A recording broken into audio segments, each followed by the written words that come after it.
Esas son un montón de porras de muchas amigas que hace mucho rato estaban, Lina, tienes que hacerlo, Lina, tienes que hacerlo. Y bueno, Dios tenía el día, tenía su tiempo, tenía el momento. Y aquí estamos entonces. Como saben todos, en este mes de octubre hemos estado viendo esta serie de monstruos en el closet. Y hoy vamos a continuar con la tercera clase y vamos a estar hablando sobre la depresión. Es un tema que realmente por lo general no hablamos mucho en las iglesias. Es un tema que tratamos como de mantener literalmente como esos monstruos en el closet, ahí, encerradito.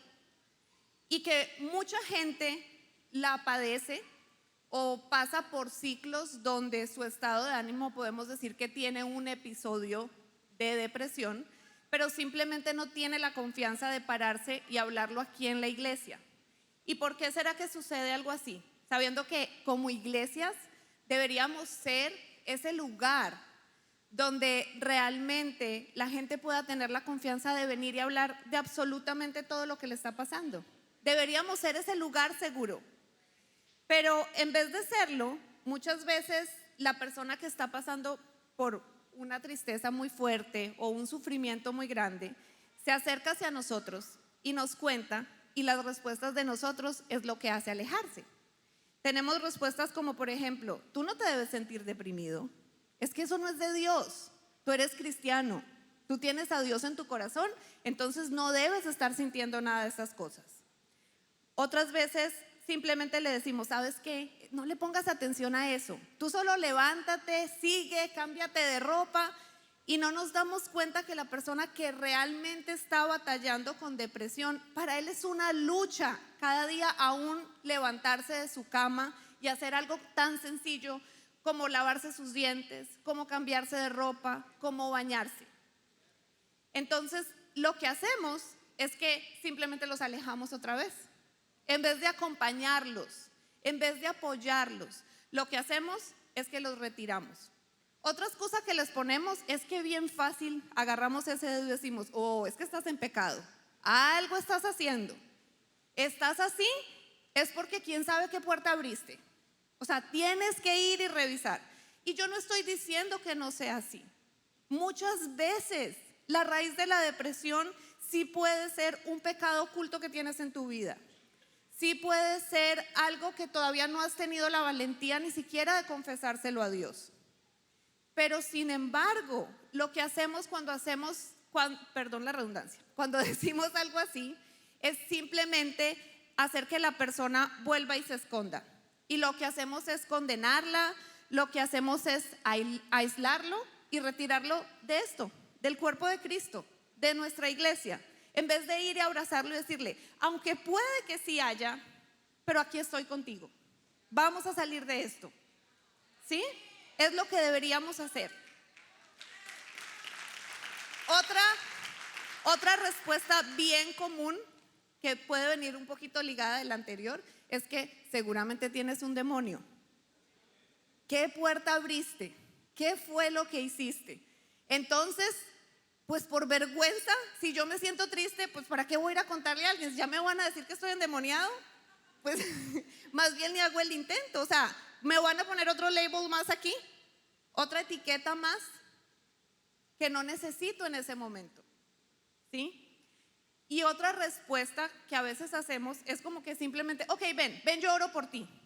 Y ojo a esto, no estoy diciendo que la oración sea mala, es súper necesaria en este momento, pero no es lo único que debemos hacer.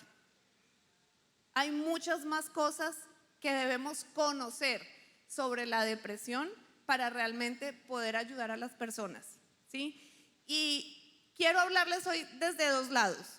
O sea, quiero que si tú eres la persona que está batallando con depresión, esto te ayude, lo que vamos a hablar hoy, para poder dar un paso, para poder levantar tu mano y decir, yo necesito ayuda, algo está pasando en mi vida. Y si no eres una persona que está batallando con depresión, pero tienes un familiar, un amigo, o alguna vez en la vida te encuentras en el camino con alguien que esté pasando una situación de depresión, puedas ayudarlo. y no simplemente alejarlo, ¿sí? Eh, entonces, como les decía ahorita, la iglesia debería ser el lugar más seguro para hablar de nuestros sentimientos oscuros, de desesperanza, de tormentos, de confusión, de depresión. Debería ser ese lugar donde realmente podamos hablar sin máscaras. Eso debe ser la iglesia. Eso debemos ser como cuerpo de Cristo. Que sea ese lugar, ese refugio donde yo me pueda acercar cuando estoy batallando con algo. Que no me tenga que esconder porque sienta que todo el tiempo lo que van a hacer es cuestionarme. Entonces, para comenzar a poder darnos cuenta qué es la depresión y qué debemos hacer con la depresión, vamos a hablar desde dos definiciones.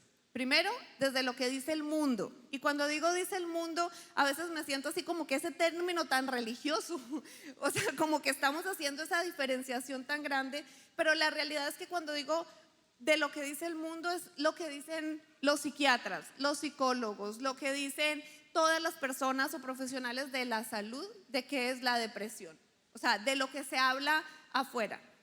Pero también vamos a hablar qué dice la Biblia sobre la depresión, que realmente es la parte que más me interesa o a lo que más quiero llegar hoy. Sin embargo, debemos tocar la otra, ¿sí? Debemos tener el conocimiento.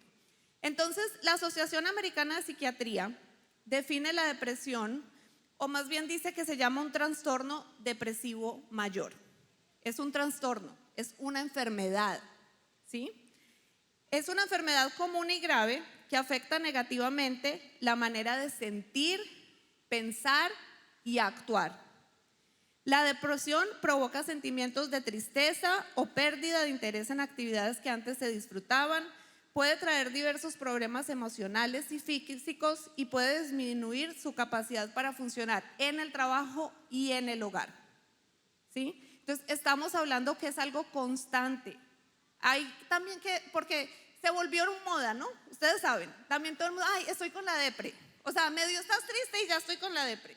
O sea, el hecho de que un día tu estado de ánimo esté un poquito bajito es normal. O sea, ¿quién vive todos los días felices? Pues no, todos tenemos problemas, tenemos dificultades, es lo normal. No es como que, ay, porque ahorita voy a leer de alguna manera cuáles son los síntomas que caracterizan una depresión. Y si vas a empezar, ay, check, o sea, todos, no, pues salimos todos diagnosticados aquí con depresión y no es la idea. Eso no es simplemente poder conocer, pero decir, o sea, yo no, esto no es mi constante, esto no son mis todos los días. Y si lo es, entonces necesito ayuda, ¿sí? Entonces, esos síntomas de la depresión los voy a leer y realmente para que los puedan categorizar como ese trastorno depresivo, la persona debe tener 5 o más de estos síntomas y deben ser constantes por más de 2 semanas y realmente impedirte el que tú puedas estar viviendo una vida normal. Tiene que haber un cambio, ¿sí? Entonces, número 1 es una sensación de tristeza o desánimo. ¿Que quién aquí nunca ha tenido? O sea, todos tenemos tristeza o desánimo. ¿Quién todos los días se levanta así súper motivado? Todos los días son los mejores del mundo. Unas veces sí nos levantamos y van pasando problemas o dificultades y tu estado de ánimo decae un poco. El otro es pérdida de interés o de placer por actividades que antes disfrutaba, como pasar tiempo con los amigos y seres queridos. Estamos hablando de una persona que se empieza a aislar, que ya no quiere tener como esa vida social. Otro es cambio en el aspecto o en la higiene personal. Por eso son personas, como les decía ahorita, que realmente es súper difícil que se levanten a bañarse, a cepillarse los dientes.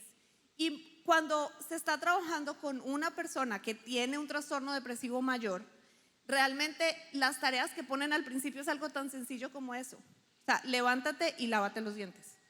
Y el hecho de que lo haga es así como que, wow, o sea, lo lograste. Sal y camina y dale una vuelta alrededor de tu casa. Y es como que, wow, lo lograste. Algo que para nosotros es sencillo, pero cuando una persona está pasando por depresión, no. Algo más es que hay cambios en el apetito. Puede haber pérdida o aumento de peso. Entonces, ¿Qué quiere decir? Unas personas comen de más y otras paran de comer. También hay problemas para dormir porque puedes tener insomnio o puedes dormir demasiado. Es la persona que no se quiere levantar de la cama. También puede haber pérdida de energía, aumento de fatiga, sensación de inutilidad o culpa. O sea, no te puedes salir de ahí. Todo es tu culpa, siempre estás envuelto en los mismos pensamientos, cada una de las cosas que haces, o sea, es como que te devuelves y le das vueltas y vueltas y vueltas a lo mismo que te pasó hace 10 años.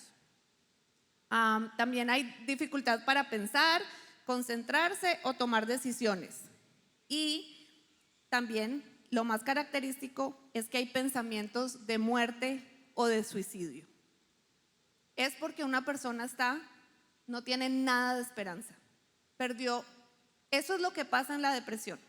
O sea, tú todos los días te levantas y aunque tengas un problema o tengas una dificultad, tenemos nuestra esperanza puesta en Dios de que las cosas van a cambiar. ¿Sí? Esa es nuestra realidad y así tratamos de vivir todos los días. Pero una persona con depresión no tiene eso, lo pierde por completo. Es una sensación de desesperanza, de que nada va a cambiar, de que todo va a ser lo mismo. Entonces se envuelve en ese tipo de pensamientos y esos pensamientos llevan a que tengas realmente muchas ideas suicidas o de muerte. Sí, podemos hablar de algunos tipos de depresión. La pastora los mencionó un poco cuando estaba dando la introducción a la primera clase. Y ella habló, por ejemplo, de la depresión, ahorita se llama depresión periparto, que antes se llamaba depresión postparto. Se ha visto también que aún muchas mujeres tienen depresión durante el embarazo. Ya no es solamente después de dar a luz, sino durante el embarazo también se ocasiona. Otra depresión se llama depresión estacional. Esta es muy típica por lo general. Dicen que en ciudades donde hace mucho frío, donde se oscurece muy temprano, como cuando ya casi ahorita vamos a empezar así, pero aquí no hace tanto frío. Pero realmente cuando los días son muy grises, todo eso influye muchísimo. Y entonces lo que pasa es que la persona también tiene depresión y solamente tiene depresión, por decir algo, en el final del otoño y en invierno. Pero ya después, primavera y verano, otra vez vuelve y cambia, ¿sí? También otro tipo de depresión, sí, podemos decir que es un tipo de depresión, es en los trastornos bipolares. Un trastorno bipolar es un cambio de ánimo de una persona demasiado rápido. O sea, de un momento a otro está feliz, eufórica y después al momentito la encuentras en el piso. Eso es un trastorno bipolar y también es un tipo de depresión. Hay otra que se llama trastorno depresivo persistente. Anteriormente se conocía como distimia. Y la verdad, es uno de los que más me llama la atención. ¿Por qué? Porque son síntomas más leves, no incapacitan a la persona por completo. Muchas veces ni siquiera te puedes dar cuenta que lo estás pasando, o la gente que está a tu alrededor no se da cuenta que lo estás pasando, porque te permite continuar con tu vida. O sea, sigues trabajando, sigues haciendo las tareas normales de la casa, simplemente a veces tienes días más bajitos, más altos, sí cambian algunas cosas en el estado de ánimo, cambian cosas como en tu alimentación, en tu sueño, sí cambian, pero no es tan notorio, no son tantos picos y no es la persona que está todo el rato en la cama. Pero a diferencia de la depresión, como no es como que digamos tan intensa, se dice que puedes pasar hasta 2 años en este tipo de depresión, ¿sí? Porque los síntomas son tan leves y mucha gente no se da cuenta que puedes estar hasta 2 años ahí o más. De hecho, o sea, para que se considere, tienes que llevar más de 2 años en ese estado. Y el otro tipo de depresión se llama trastorno dismórfico premenstrual. A muchas mujeres les sucede. Antes de su periodo hay estados de depresión. Pasa muchas veces también. Pero por aquí estoy escuchando.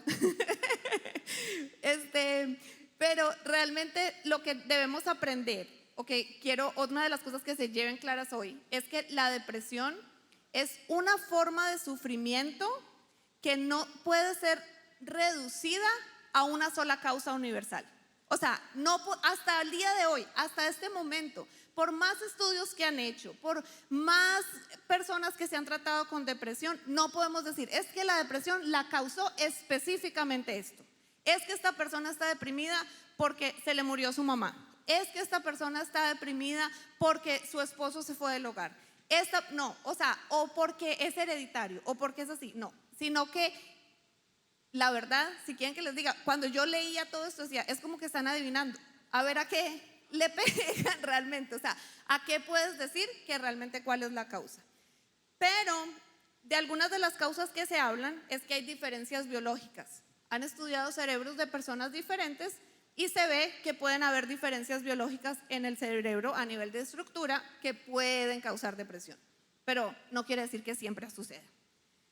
La química del cerebro, los neurotransmisores, por eso se usan fármacos para tratar de nivelar realmente los estados de ánimo de la persona, pero igual está en estudio, o sea, no es 100% seguro, vamos a lo mismo.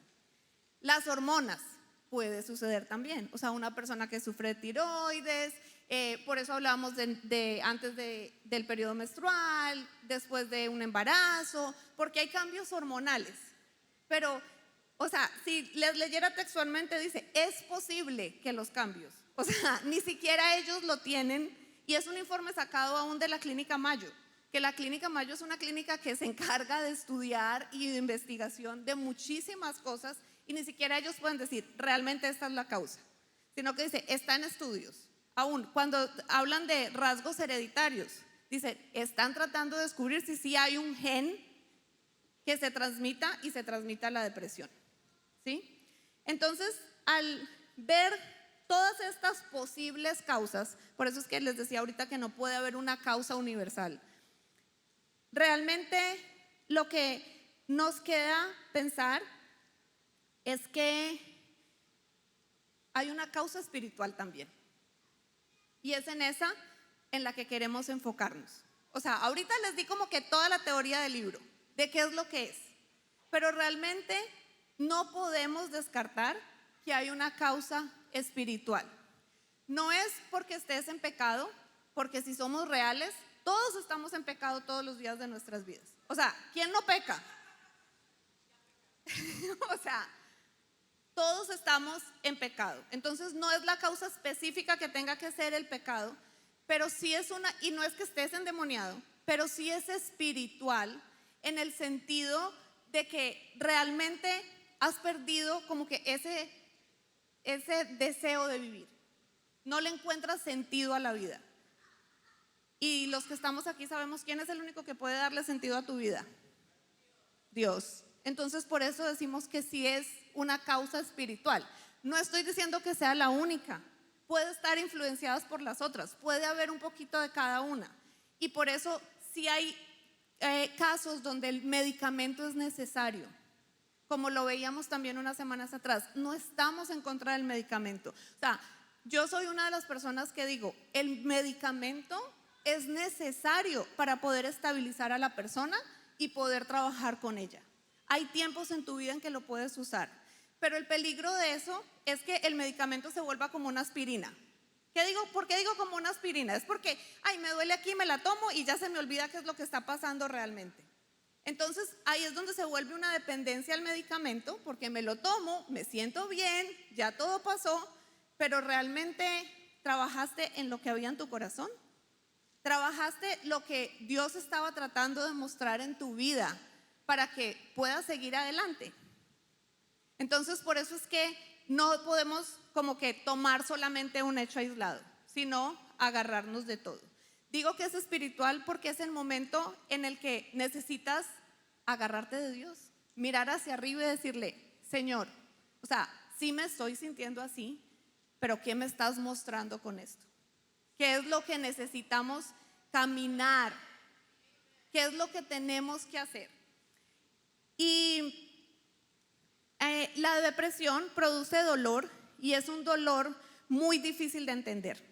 Una persona que no ha padecido depresión por lo general no alcanza a comprender el tipo de dolor que la persona siente.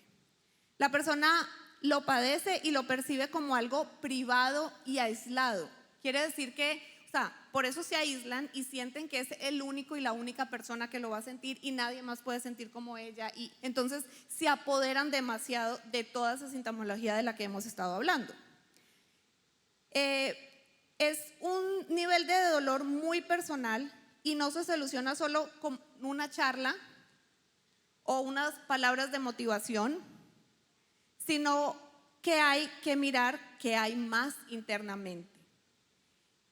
Y algo que me llamó demasiado la atención es que dice que no es simplemente dolor, sino que es un dolor sin significado. O sea, eso fue algo que me quedé como que, o sea, porque yo me lastimo con algo, o si me pasa una situación traumática y siento dolor por esa situación, ok. Pero cuando se vuelve un dolor sin significado, o sea, ¿de dónde te agarras? ¿Qué haces? ¿Qué sentido tiene ese dolor? Porque las que somos mujeres y hemos dado a luz un niño, hemos tenido un bebé, tú sabes que los dolores de parto son horribles, más las que han tenido bebés sin anestesia. A mí me tocó uno y sin epidural y fue lo peor de mi vida, la peor experiencia. Pero aún así es un dolor horrible, pero tiene sentido, vas a cargar a tu bebé después. O sea, hay una recompensa después de ese dolor. Pero una persona con depresión está completamente sin sentido ese dolor. No hay hacia dónde seguir. La Biblia no, esa es toda la parte que les estaba diciendo, que estaba explicando de alguna forma qué es lo que dicen los médicos, los investigadores, los psiquiatras, los psicólogos y todos los profesionales de la salud. Pero ahorita vamos a entrar un poco más a qué es lo que dice la Biblia.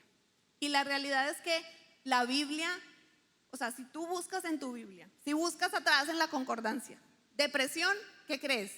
No aparece. El término depresión no aparece. Pero sin embargo, no aparece ni depresión ni ansiedad. Ninguna de las dos. Pero lo que sí es que podemos identificarlas con otros tipos de emociones que sí aparecen en la Biblia. Sí las podemos relacionar. Por ejemplo, se habla de aflicción, abatimiento, decaimiento, afán, miedo, temor. Pero sin embargo, hay un término que como que cuadra perfectamente, y ese término es angustia. La angustia, cuando la Biblia habla de angustia, es como que estás poniendo depresión, estás poniendo ansiedad. Y yo sé que a veces tienen síntomas muy distintas, pero las menciono las dos porque está súper comprobado que háganse de cuenta que la depresión y la ansiedad son primas hermanas. Va una pegada de la otra. Es muy normal que una persona con ansiedad tenga depresión o viceversa, ¿sí?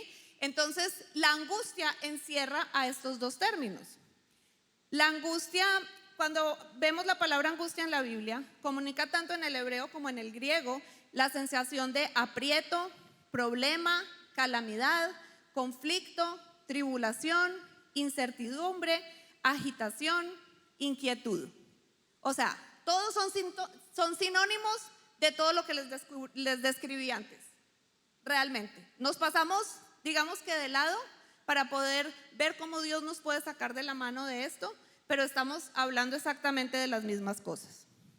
Jesús mismo dijo en el momento en el que estaba anunciando su muerte, en Juan 12:27 dijo esto: ahora mi alma se ha angustiado. ¿Y qué diré? Padre, sálvame de esta hora. Pero para esto he llegado hasta esta hora.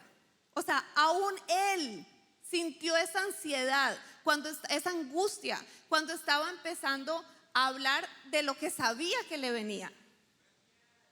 Aún así estuvo dispuesto a hacerlo por nosotros.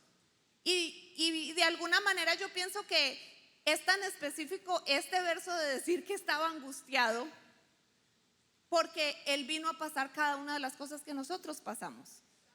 y nosotros vivimos angustia, y cuando leemos algo así puedo decir, no, o sea, si Él lo pasó, yo también lo puedo pasar. Pero no se quedó ahí, o sea, es la diferencia. Él no se quedó en esa angustia, Él sabía que había un propósito en que su alma estuviera angustiada de esa manera. Y lo que yo quiero que aprendamos hoy es que hay un propósito en tu dolor y en tu sufrimiento. Sí hay un propósito, no es como hablábamos antes, como ese dolor sin sentido, no lo es. Hay un sentido y Dios va a trabajar en tu vida y te va a ayudar a salir de ahí.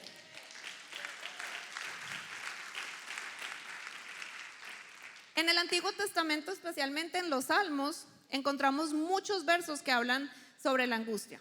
Por ejemplo, voy a empezar con 2 Samuel 22:7, perdón, y es David. Ustedes saben todo lo que pasó David. Y creo que es el que más escribe sobre la angustia, la persecución, el temor, no me escuchas. O sea, cada vez que lees los Salmos dices, wow, que era todo lo que estaba viviendo y estaba batallando. Dice así: pero en mi angustia clamé al Señor. Sí, clamé a Dios por ayuda. Él me oyó desde su santuario, mi clamor llegó a sus oídos. En Salmos 31:7 dice: me gozaré y me alegraré en tu amor inagotable, porque has visto mis dificultades y te preocupas por la angustia de mi alma. O sea, Él está ahí. Cuando estás angustiado, ahí está contigo. Salmo 143:11 dice: para gloria de tu nombre, oh Señor, preserva mi vida. Por tu fidelidad, sácame de esta angustia. O sea, en todos los momentos les mencioné 3 versos distintos y los 3 hablan de angustia. Los 3 hablan de ese momento en el que están en dificultad. Pero, sin embargo, ¿cuál es lo común? Es un clamor ¿hacia quién? Hacia Dios. Que Dios los rescate, que los ayude a salir de ahí. No es quedarse en ese lugar oscuro donde te estás sintiendo en este momento. La depresión implica una ausencia total. Es una ausencia total de afectos, de sentimientos, de respuestas, de intereses. O sea, no hay nada. En esos momentos se siente así. El dolor se siente en el curso de la depresión, es un intento por parte de la naturaleza humana y caída, y es un desespero como por querer llenar ese vacío. Pero volvemos a lo mismo. ¿Qué es lo único que puede llenar ese vacío? ¿Cómo se llena ese vacío? Dios. En el mundo a veces buscamos en tantas partes diferentes y lo que hacemos es envolvernos en más pecado y sentirnos cada vez más vacíos y abrir puertas a cosas que no tenemos que estar abriendo. Pero si por el contrario, cuando yo siento ese vacío, mi refugio está en Dios, Él se va a encargar de sacarme de ese lugar. También les puedo decir que en la Biblia encontramos muchos hombres que podríamos diagnosticar con depresión. Encontramos a David, encontramos a Job, encontramos a Elías, que Esteban nos estuvo hablando sobre Elías y toda la angustia y la depresión que pasó realmente, que tuvo él sí que tuvo pensamientos suicidas.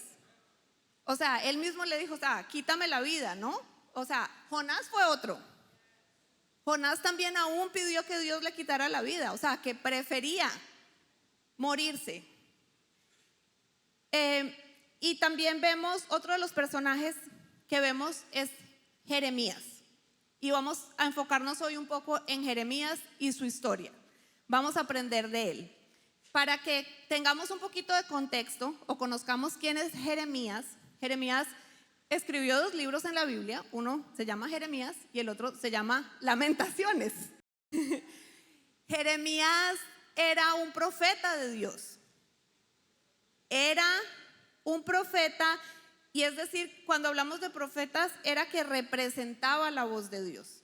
O sea, él le hablaba al pueblo de parte de Dios. Pero también es conocido como el profeta llorón, porque era un profeta que lloró mucho por lo que pasó. Pero lloró por toda la batalla que pasó. En ese momento, todo el pueblo de Dios le estaba dando la espalda por completo a Dios. No querían saber nada, querían y él vino a decir, o sea, tengan cuidado, o sea, se aproxima el juicio, cambien, arrepiéntanse. O sea, ese era su mensaje todo el tiempo. Él sabía la destrucción que venía si el pueblo no cambiaba, pero nunca lo quisieron escuchar. Por el contrario, o sea, lo acusaron de falso profeta, lo metieron en una cisterna, lo hicieron huir a muchos lados. O sea, pasó mucha persecución por él tratar de ser esa voz para que el pueblo cambiara y se arrepintiera. Sin embargo, no lo escucharon. Todo el libro de Jeremías realmente narra esa historia. O sea, narra eso, es el estar contando, cambien, arrepiéntanse, vuélvanse a Dios. O sea, si no viene el juicio, pongan cuidado. Eso es lo que narra todo el tiempo el libro de Jeremías. Pero como el pueblo no hizo caso, entonces sí vino la destrucción de Dios. ¿Y qué pasó? El pueblo babilonio vino y conquistó, y ahí es donde empieza el exilio realmente, ¿sí? Después de ahí. Entonces, cuando vienen todos ellos y empiezan a atacar y a hacer tantas cosas sobre al pueblo de Dios, lo que pasa es que Jeremías vio cómo destruían. O sea, a él no le pasó nada, pero él vio toda la destrucción. Vio cómo la gente mataban a personas, cómo las torturaban realmente. Vio todo el daño, perdió a sus amigos, a su familia. Fue testigo ocular de todo lo que sucedió, de toda la destrucción del pueblo. No solamente eso, dice una parte que aún él vio cómo destruyeron el templo. Ese templo que había construido antes el rey Salomón, que era el lugar donde pues para ellos iban y estaba la presencia de Dios. Él vio cómo lo destruyeron después de que estuvo 400 años el templo. Entonces su corazón estaba quebrantado por la necesidad que él había visto, por todo lo que sucedió. Por eso se convirtió en el profeta llorón. ¿Por qué? Porque al final de cuentas se deprimió. O sea, sí hubo una razón. Pasó algo muy duro en su vida, ¿sí? En Lamentaciones 3, del 1 al 2, vamos a ver varios versos pasaditos para que puedan ver y entender cuál fue esa aflicción o esa depresión de Dani. Esa depresión, ya fue muy rápido, se me fue el tiempo muy rápido. No se vale. Ok. Lamentaciones 3, del 1 al 2 dice: yo soy aquel que ha sufrido la aflicción bajo la vara de su ira. Me ha hecho andar en las tinieblas y no en la luz.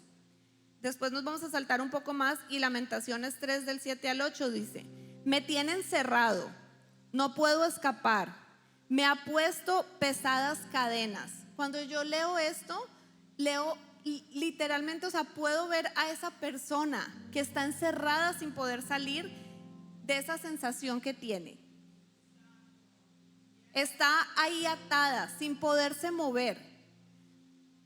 Por más que grito y pido ayuda, él rechaza mi oración. O sea, es como las palabras típicas de una persona que está batallando con depresión.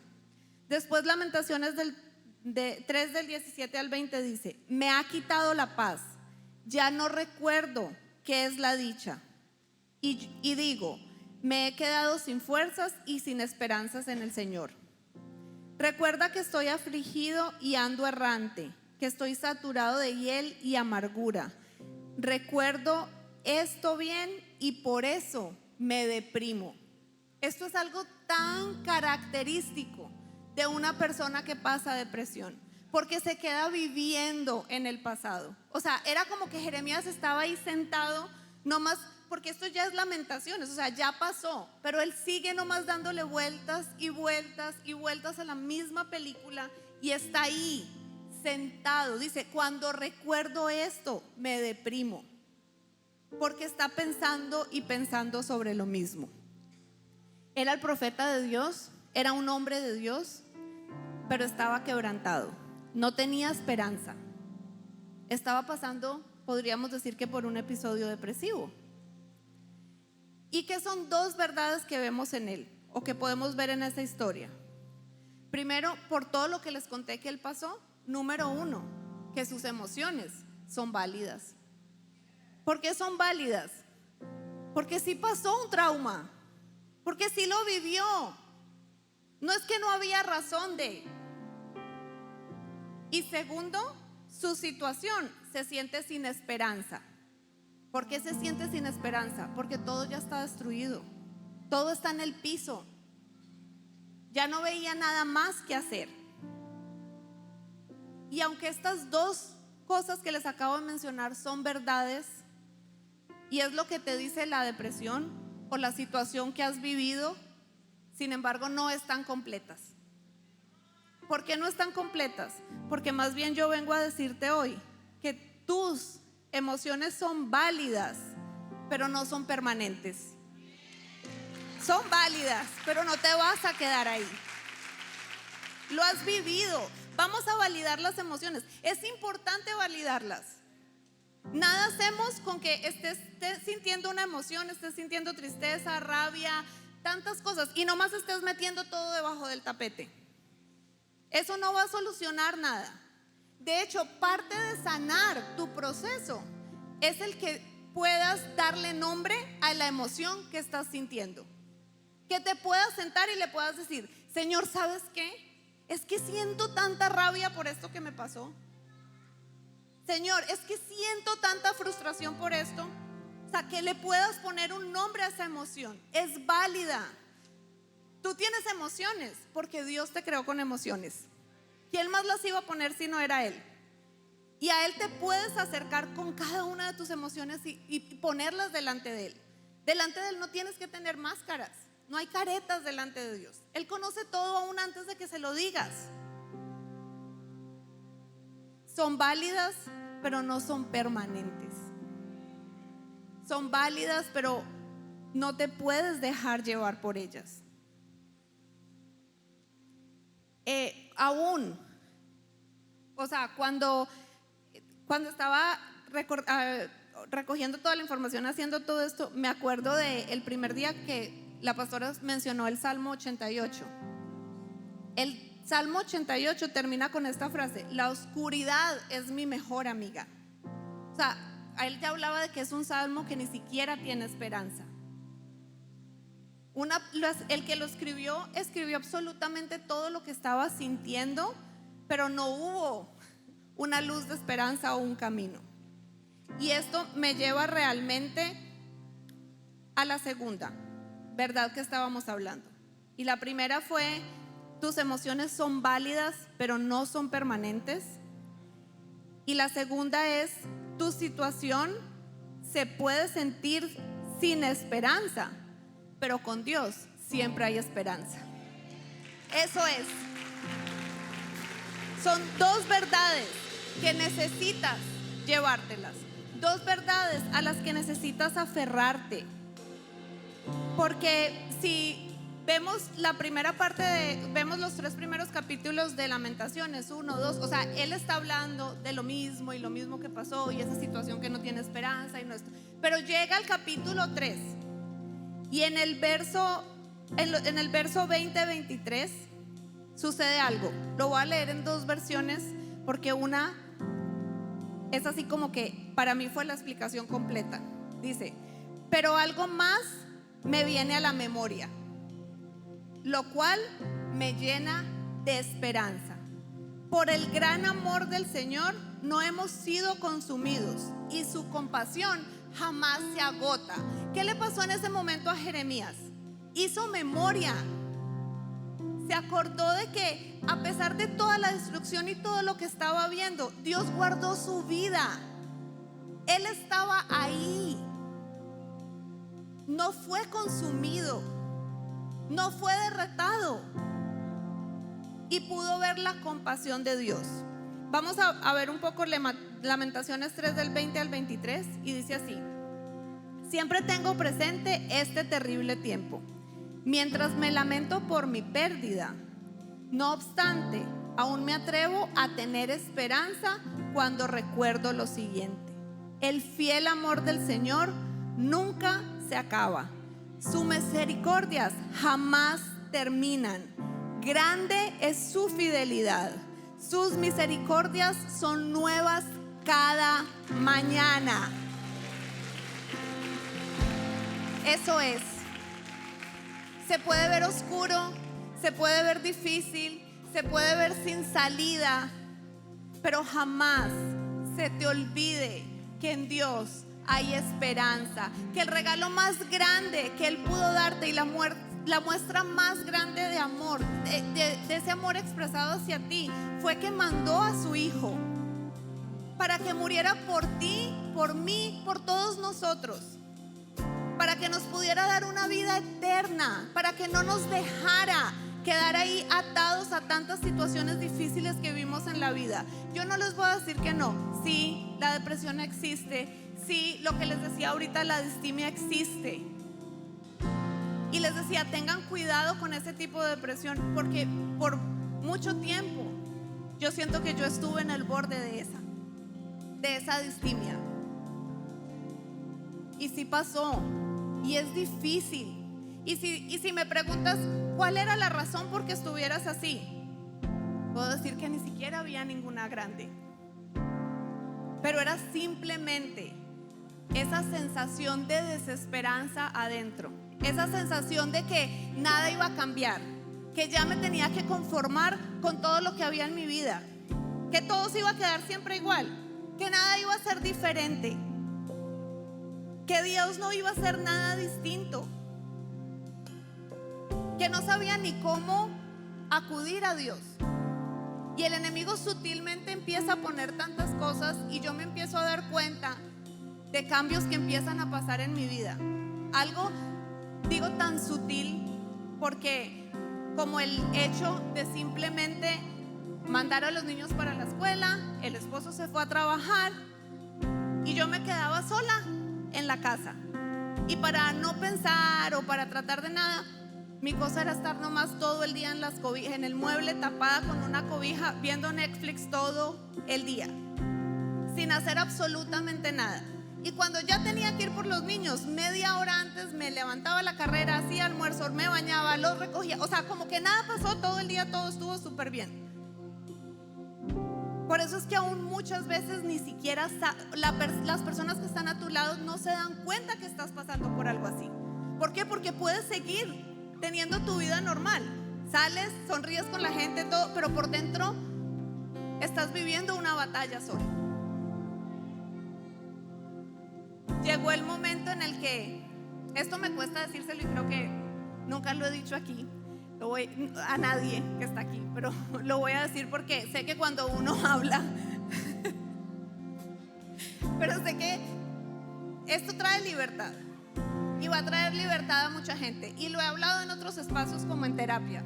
Porque sí, hubo un momento en que tuve que levantar mi mano y decir, necesito ayuda, no puedo sola. Al principio mi esposo me decía, pero ¿para qué? O sea, ¿qué es eso? ¿Qué tienes? ¿Qué? Y yo, no lo entiendes, pero lo necesito.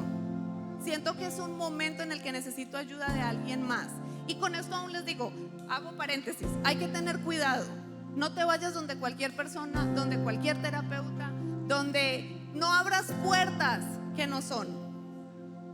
Busca a alguien que ame a Dios, que te guíe por lo mismo, que no te ponga ideas sobre cosas que no son, pero que te dé esa mano para ayudarte y decirte, sabes que eres una hija de Dios y vas a salir de esto.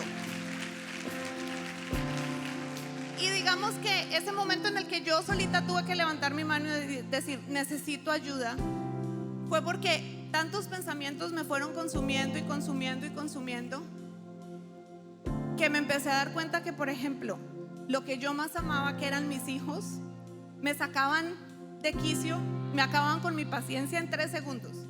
Estaba súper irritable. O sea, no veía la hora que ya se acostaran, ya nadie estuviera haciendo bulla, o sea, yo pudiera estar otra vez sola y al otro día me levantaba y cada vez y otra vez era una peleadera y era una gritadera y era, o sea, eso no era yo. Dije, o sea, toda mi vida lo que más he querido es tener a mis hijos, y ¿qué está pasando que no puedo disfrutarlos? ¿Qué me está robando? Y empezaron pensamiento tras pensamiento y desesperanza tras desesperanza, que llegó un momento en el que realmente pensé, sería más fácil si no estuviera aquí. Sería más fácil si, Señor, en vez de que pasara lo que pasó con mi suegra, me hubiera pasado a mí, porque ella hubiera cuidado a mis hijos como si fueran mis hijos. En el momento que el diablo empezó a poner ese pensamiento, yo dije, no puedo, necesito ayuda. Algo está pasando en mí. Algo que muchas veces no tienes la valentía de ir y decírselo a personas cercanas. Porque, no sé, así somos. Es el que dirá, o sea, ¿cómo estoy pasando o cómo estoy viviendo esto? ¿Cómo me van a cuestionar? No sé. Y estoy segura que si me hubiera acercado a muchos hubieran tendido la mano. Pero en ese momento, lo que sea que te sucede, no lo ves. Sin embargo, estoy aquí para decirte, necesitas, si es lo que estás pasando o estás batallando, necesitas levantar tu mano. Hay un propósito y un plan para todo. Necesitas pedir ayuda, necesitas salir de ahí, porque no fue de un día para otro. Ha tomado un proceso, y no solo un proceso terapéutico, ha tomado un proceso de la mano de Dios. Les puedo decir que he conocido a Dios de una forma tan diferente, que puedo entender que es mi sustento todos los días. No quiere decir que así, fui de crecimiento así, no. O sea, hay días en que vuelve y bajo, pero ya lo reconoces y sabes a dónde tienes que ir y en qué tienes que refugiarte. Y vas y le dices, Señor, ayúdame, levántame de esto. O sea, estoy otra vez con este pensamiento, estoy otra vez batallando con esto, me estoy comiendo mis emociones otra vez, porque literalmente es lo que pasa. Te refugias en la comida, te refugias en la tele, te refugias en puras cosas que no tienen que ser. Y cuando eso me empieza a suceder ahora, como lo puedo identificar, porque alcé mi mano, porque pedí ayuda, porque pude ver que Dios me podía sacar de ahí, entonces digo, no debo correr a nada de eso. Tengo que correr es a ti, Señor. Es a ti donde debo ir en ese tiempo y en ese momento.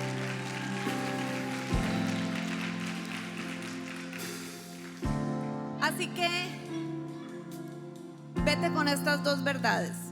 Tus emociones son válidas, pero no son permanentes.